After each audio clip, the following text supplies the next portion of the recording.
भारत माता की क्या बात है। भारत माता की वंदे वंदे। मैंने पहले कहा था कोई कमजोर नहीं हो सकता यार। आज के कार्यक्रम के सम्मानित अध्यक्ष और भारतीय जनता पार्टी के भी सम्मानित कर्मठ और योग्य अध्यक्ष मेरे प्रिय श्री सुनील सिंह जी, पूर्व जिलाध्यक्ष आदरणीय शरद वाजपेयी जी, और यहां पर वरिष्ठ भारतीय जनता पार्टी के नेता सुरजन लाल वर्मा जी, और मैं उनके बाद में इस कार्यक्रम के आयोजक का नाम दे रहा हूं। क्योंकि छोटा जो होता है वो छोटा ही रहता है, और वो अमन गिरी के रूप में मैंने आज अरविंद गिरी की झलक देखी है। और मुझे मूड़ा की अपनी सभा में, चुनाव में मैं अरविंद गिरी जी की मूड़ा में एक सभा में आया था। तिल रखने की जगह नहीं थी और वो बड़ी शालीनता से अपना भाषण कर रहे थे, और उसमें भारी संख्या में मुस्लिम वर्ग के लोग भी आए थे। अभी मैंने राजा अंसार जी को जब देखा तो मुझे वो याद आया, आज उनका सुयोग्य पुत्र, कहावत है ना कि शेर का बेटा शेर ही पैदा होता है, तो अमन गिरी यहाँ का सम्मानित विधायक, और जिनको मैं बहुत पारिवारिक परिदृश्य में जिनके साथ हम सब लोग मिलकर काम करते थे, भारतीय जनता पार्टी की रीढ़ थे वो आदरणीय रामकुमार वर्मा, उनके छोटे भाई, उनके पुत्र सुजन जी, तो उनके छोटे भाई नहीं, पुत्र, इनकी सभा में मैं गया था, और जहां जहां मैं त्रिभाग की 100 में 100 नंबर में पाया था। जिन सभाओं में मैं गया तो सीट जीती जरूर थी। इसलिए अब ऐसे हमारे शशांक वर्मा आज निश्चित रूप से वैसे ही काम कर रहे हैं जैसा रामकुमार जी करते थे।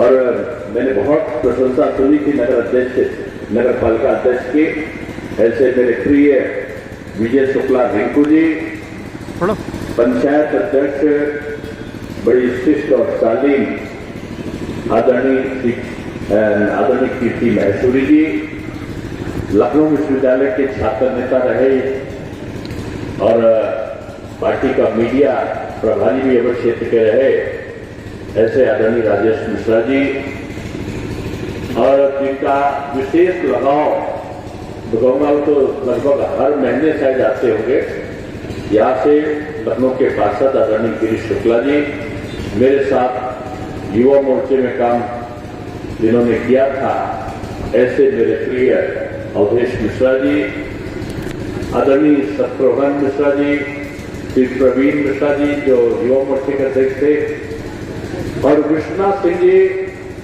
के बारे में लोगों ने बताया कि हर चुनाव का संचालन करते हैं, और जब संचालन करते हैं तो चुनाव में जीतते हैं। आज मेरे सामने बैठे हुए पूर्व सैनिक कभी पूर्व नहीं होता है, वो अभूतपूर्व होता है। ऐसे में अभूतपूर्व अपने सैनिकों को सत सत नमन वंदन और प्रणाम करते हुए अपनी बात को सुधारा करता हूं। मैंने क्यों कहा, क्योंकि लोग बोलते हैं कि जो सेवानिवृत्त हो गया सैनिक उसको पूर्व सैनिक कहने जाते हैं, बल्कि सेवानिवृत्त शब्द बड़ा खराब है। वो सेवाव्रत रहे, वो सेवाव्रत मतलब सेवा करते रहे, और अब उनको दूसरा दायित्व मिल रहा है। सैनिक तो वो भी है जो राष्ट्र के प्रति चैतन्य भाव से अपना खेतों में वो अनाज उगा रहा है। सैनिक तो वो भी है कि जो एक अच्छे शिक्षक के रूप में बच्चों को पढ़ा रहा है। सैनिक वो भी है जो कम दाम पर लेकर और अच्छी तरीके से अपनी सेवा भाव में डॉक्टर चिकित्सा कर रहा है। जो जिस क्षेत्र में काम कर रहा है विशिष्टता के साथ, वही सैनिक है। लेकिन देश के रक्षा के लिए जो हथियार लेकर अपने को निछावर करने वाला सैनिक खड़ा है, स्तुतनीय है, वंदनीय है, स्मरणीय है। और आज मैं अमन गिरी जी को बधाई दूंगा कि इन्होंने मुझसे कहा कि आप वहां पर मेरे वहां झंडारोहण करने 26 जनवरी को आए हैं। हमारे धर्मेंद्र गिरी जी जो मेरे सबसे प्रिय हैं, मोटी, वो ये यहां पर आए क्योंकि अरविंद गिरी जी के परिवार से मेरा बहुत संबंध रहा है।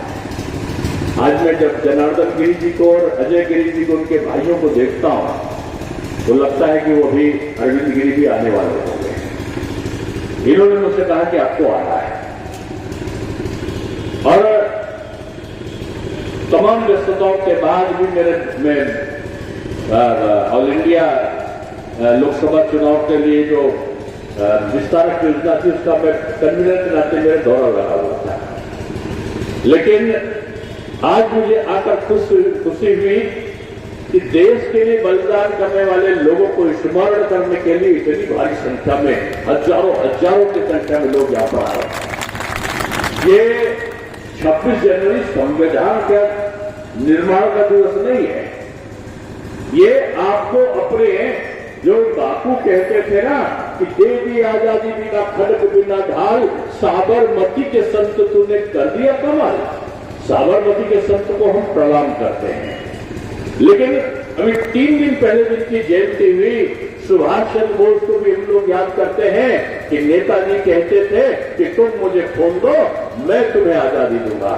हम उन भगत सिंह को भी याद करते हैं जो चंद्रशेखर आजाद और बटुकेश्वर दत्त को भी याद करते हैं, उस अशफाकुल्लाह खां को भी याद करते हैं, उन ठाकुर रोशन सिंह को भी याद करते हैं, उन अब्दुल हमीद को भी याद करते हैं, उन रामकृष्ण खत्री को भी याद करते हैं जिन्होंने अपने अपने तरीके से देश को आजाद कराने की कोशिश की और अंग्रेजों से कहा कि बापू आप कहते हो कि अंग्रेज एक गाल पर छापड़ मारे, दूसरा गाल आगे कर दो, हम अहिंसा का रास्ता अपनाएंगे। उन्होंने बापू को प्रणाम करते हुए कहा कि बापू ये अंग्रेज बड़े दूर तो हैं, ये ऐसे आसानी से नहीं मारेंगे, ये अगर एक गाल पे झापड़ मारे तो दूसरे फुटके से उनका जबड़ा तोड़ दो, तभी ये यहां से भागने वाले हैं।